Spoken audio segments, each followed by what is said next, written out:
The Browns' statement on Johnny Manziel basically just said, yeah, we don't like him anymore. Big difference between Johnny football and Johnny hockey, at least so far. Yeah, character-wise, I'd say there's a massive difference going on there. I'm saddened by him, and I'm saddened by the reaction to him, just because I see a guy with a problem. And everybody's doing everything but talk about the problem. They see another problem. They're talking about the effects of the problem, the manifestations of the problem.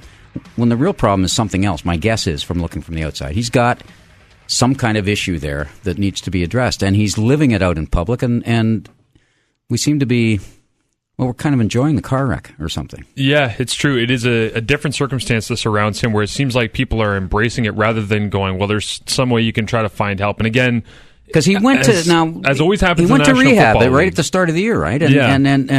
And it was like when he gave up on that, nobody seemed to see that was the major problem he's had so far. Well, and again, it's easy to talk in generalities and say, I agree, say sources say, or a source close to him. But I saw a tweet today from Mary Kay Cabot, who is a pretty reliable beat reporter for the Cleveland Browns, I believe for the Plain Dealer. And she tweeted out saying, I just spoke to a source very close to Johnny Manziel who says that he is, quote, a train wreck. Yeah. And I was like, that kind of fits with the image that we have perceived of him. And some of that is, what we're talked about or how it's blown up in the media. And again, to be fair, I went on the ESPN external audio retrieval website today where I grabbed some clips from different things to play for you at home because I hope you enjoy them.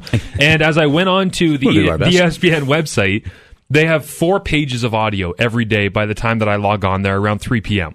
I went on the website today. 3.5 of the 4 pages were filled with the keyword Manziel. Unbelievable. That was the title of every single clip was Manziel. What will Manziel do? What is Manziel's outlook? Where will he end up? And it's because it's a different type of story than stuff that's going on now. So those kind of things are going to get, no matter how many of those we see, they still aren't equal to the average football story, number of them. We have a generational quarterback who is going to play against the next up-and-coming bright star, perhaps the face of the league in the National Football League. And we want to talk about a quarterback who's failed after winning a Heisman and can't seem to give up the bottle. Yeah. Is this kind of like that's the National Football League? Is this what the Kardashians have done to us? By the way, there were more votes today on Kim Kardashian's Twitter poll than there were votes in the Iowa caucus. Really? Yes. Well, part of that, Mike Rosenberg. Part of that comes from the people against O.J. Simpson, doesn't it? Because the Kardashians were in that somewhere, or at least the father was. Right? Yeah. Anyways, totally random fact, but I saw that today, and as soon as you said Kardashian, I was like, that blew me away. It's a shame, and we're gonna. In a way, we're all complicit to it, and the worst that's going to happen, and we know it's going to happen, he's going to end up in Dallas, right? And now you're in Texas, or Los Angeles. Oh, maybe. But don't you think they'll make a real push just because of his?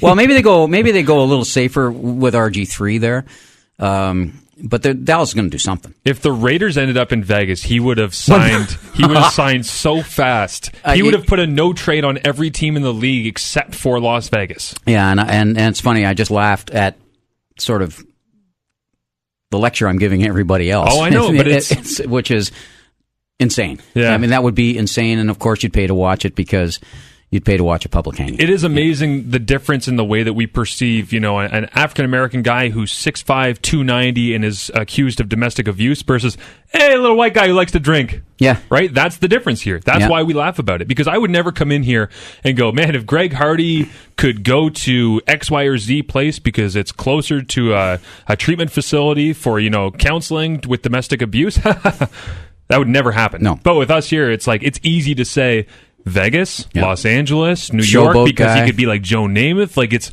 just kind of a commonly accepted and what's part the of city our conversation. what's the great burnout city of all time? Jacksonville. Vegas. Well, that's okay. right. No, you have to play. but for human beings, yes. is Las Vegas, right? So, I don't know. It you're right, and there's no way it should even be having 1/10 of what it's getting, given the quarterbacking situation in the Super Bowl, which is a great contrast. Apparently, the Rams had draft interest in him when he came out, so that's why it's still kind of the same management group that's there. Clearly, even though they're making the switch, they could use him as a backup. Mm-hmm. And the thing is, I keep thinking about, regardless of where he ends up, he's going to be a backup, right? This is not a plug-and-play starter in any way. He's going to end up as a backup. And when he becomes a backup, whoever's ahead of him is going to get hurt at some point in the season. And then he's going to play. And then if he messes up his chance to play there, then you have a situation where you've blown it in the city you got drafted in, and you've blown your second chance. You probably don't get a third chance. And now you're on your record. And if you do, then you get a type of Vince Young third chance where it's like, well, you can show up to the Veterans Combine and run a 40, and if you're really fast, even though you're getting older, then we'll bring you on board and we'll see what you have. Your second chance in the NFL, specifically as a quarterback, is really the last time that people look at you and perceive you as a guy who can play legitimate minutes. That's right. And so I would be very surprised if he didn't take this second chance more carefully, but I've also been surprised by everything that he's done up to this point. He's got some either bad counsel or his counsel can't get to him. You know, he's that sort of... I mean, he grew up with some dough, right? So he's probably grown up flaunting things, because he was protected. It's a toxic in some situation. way or another. Yeah, it is a toxic situation. And look at us talking. It's more than we talked about Cam Newton or Peyton today. It's true. It's very true. Well, it's partly because the opening night was last night, and there was that's nothing right. to talk about. That's true. We've had 2 weeks. Tune in tomorrow when I have a freestyle rap that Cam Newton did last night with a reporter. I'm not joking. 4 o'clock, you want to hear it.